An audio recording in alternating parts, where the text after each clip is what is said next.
This is Inside the Americas, coming up. As Joe Biden defends his rapid withdrawal from Afghanistan, we'll hear from Marines who fought there themselves to get what they think about the end to America's longest war. Then Taliban fighters in full U.S. military gear. Today, a look at the tons of American military equipment left behind and just how the militants could use it. And while the destruction from Hurricane Ida is still far from over, a new levee system put into place after Katrina did help limit what could have been worse. I'm Jeannie Godula. This week, America put an end to its 20-year war in Afghanistan. The very last soldier to leave the international airport in Kabul was this man, Major General Chris Donahue, one of the commanders leading the evacuation. 120,000 people were flown out of the country in just a matter of days, the U.S. mission ending 2 weeks after the Taliban took over the capital, Kabul. U.S. President Joe Biden went on TV this week to defend his decision on the withdrawal from America's longest war. So we're left with a simple decision. Either follow through on the commitment made by the last administration and leave Afghanistan, or say we weren't leaving and commit another tens of thousands more troops going back to war. That was the choice, the real choice, between leaving or escalating. For Biden's critics, though, the exit was chaotic at best, or at worst, an impeachable offense.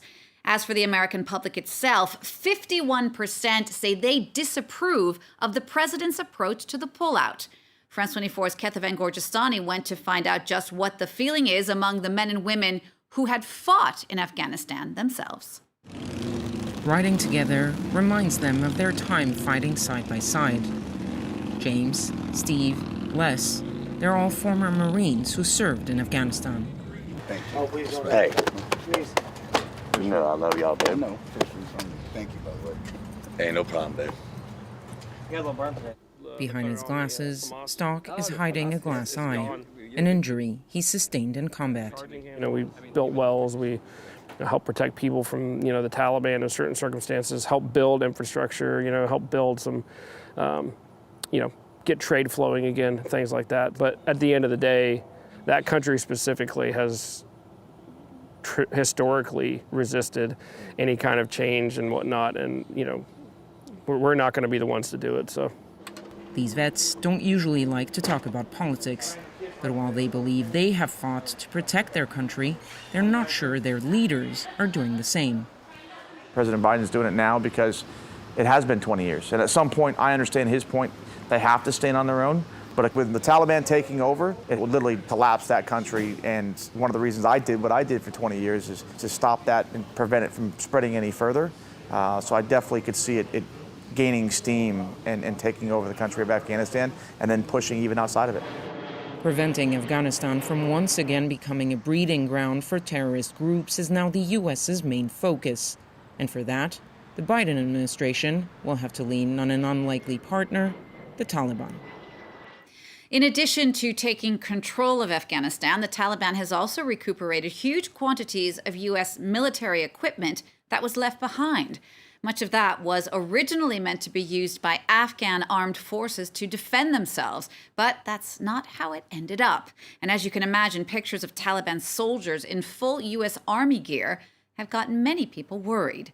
France 24 tech editor Peter O'Brien's been keeping a close eye on all of this. He joins me now on the set for more. Peter, first of all, what kind of weapons do the Taliban now have in their hands? Right, so it's a good question. We've seen footage of these what look like, at first glance, US Army soldiers, but they're not. In fact, they're the Taliban's Special Forces Unit, Badri 313, and they're kitted all out in US Army gear, as you say. So they've got future assault shell technology helmets, complete with a front mount for night vision goggles. They've got tactical vests, which can carry plate armor, and they've done away mostly with their Russian-made Kalashnikov rifles. You can see here they've got M16 carbines and M4 carbines instead. As for the total haul that the Taliban now have their hands on, well, we need to be careful about giving any figures because there's no definitive list, of course. But what we do know is what the US has published in terms of its records of what it was giving the Afghan armed forces before the Taliban took control. So between 2002 and 2018, it gave them roughly $20 billion of equipment. This is hundreds of thousands of rifles, tens of thousands of armored vehicles, tens of thousands of grenade launchers, and by the end of June this year, the Afghan Air Force was operating more than 150 aircraft, including Black Hawk helicopters, Russian-made Mi-17 helicopters, C-130 Hercules transport jets, and even some A-29 Super Tucano light attack aircraft.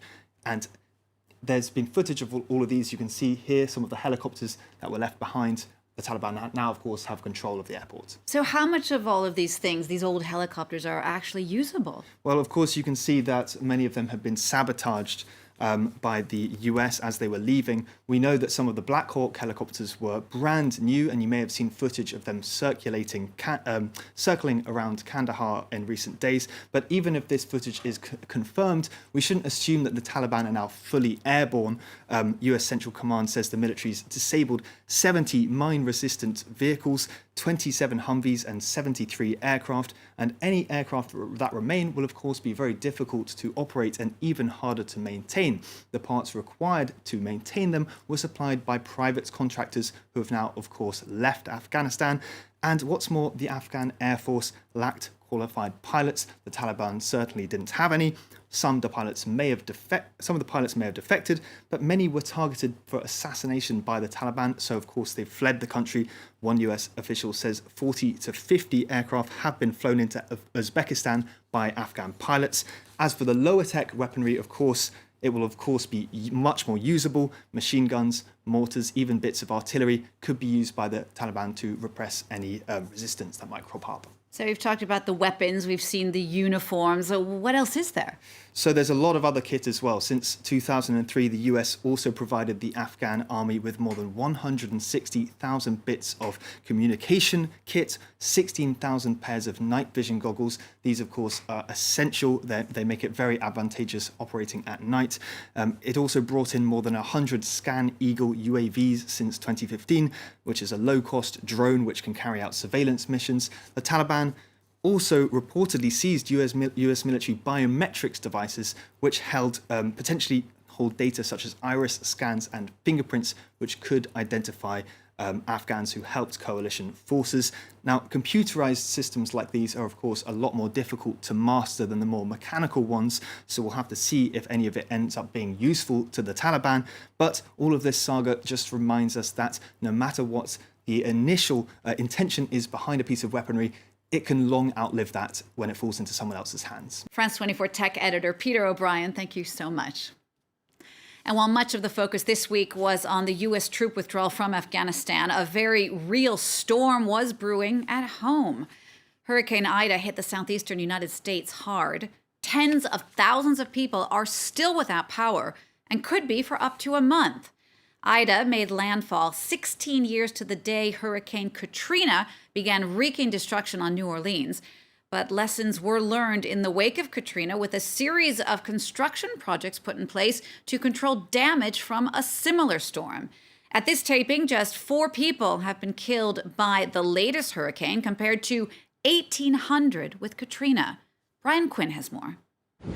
At the storm's peak, 280-kilometer-per-hour winds, 80% of New Orleans underwater, more than 1,800 dead.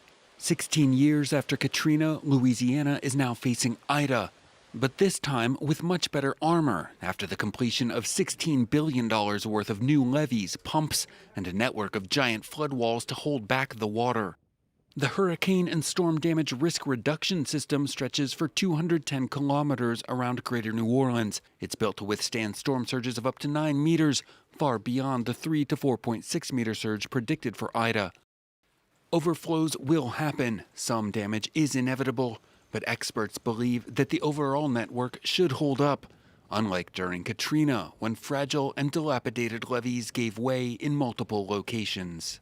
These levees, which did not withstand the Katrina hurricane, they have been elevated in height. So we hope that now these new levees, these modified levees, and the levees which were also put in place elsewhere will be able to withstand the waves which are expected. While New Orleans residents are much better protected now, those living on the city's outskirts remain exposed. For them, authorities are counting on improvements in emergency protocols, like more generators delivered by the truckload to deal with power outages. Also, increased awareness of how to avoid unnecessary tragedy. When there's water on the road and you're not 100% certain you know exactly how deep it is and what the current is, do not drive through it. Turn around. Don't drown. Despite the preparations, extreme caution remains in order, especially since recent years have seen breakdowns in the floodwater pumping system. There's been a lot happening around Latin America this week. El Salvador moves to adopt Bitcoin as official currency. Cubans start using the Chinese vaccine. And Haitians are still desperate for aid. Take a look. 2 weeks after a powerful earthquake struck Haiti, killing more than 2,000 people, the wait to receive aid is far from over. The children are crying because they need food and water. We're walking everywhere, but we're not finding anything. NGOs on the ground fear victims in rural areas won't be able to reap their usual harvests this winter, and that famine looms for some of the country's population. In the fight against COVID-19, Cubans have until now only used vaccines produced by their own pharmaceutical industry. However, faced with delays in the country's vaccination campaign, authorities have decided to use the Chinese vaccine as well.